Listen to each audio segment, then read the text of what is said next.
Après l'accueil chaleureux lui réservé à son arrivée au coucher du soleil du vendredi 16 août dernier à l'aéroport national de Kolwezi par le vice-gouverneur du Lualaba, Grace Nkwanga Maswangi Bilolo, gouverneur de la province du Congo central, a pris part ce samedi 17 août 2024 au lancement des assises de la première session de la commission permanente mixte défense et sécurité RDC-Angola, auquel il a été invité avec ses homologues du Lualaba, province hôte de l'événement, Kasai central et Kwango, toutes frontalières à la République d'Angola. Durant quelques jours, les experts de délégations angolaises et congolaises vont user de cette plateforme de traitement de questions liées à la défense et sécurité mises en leur disposition par les gouvernements de ces deux pays pour réfléchir sur les mécanismes à mettre en place pour la consolidation de la paix et de la sécurité le long de frontières communes, mais aussi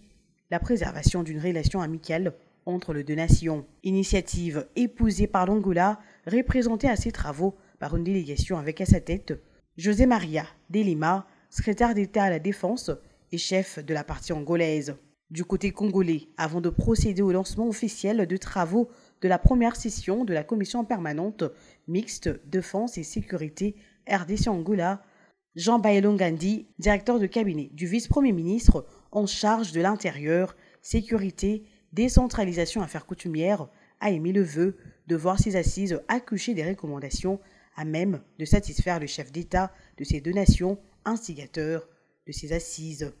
Notre grand souhait est de nous retrouver constamment en vue d'évaluer les niveaux de la mise en exécution des résolutions d'intérêt commun et en développant davantage la dynamique de suivi des recommandations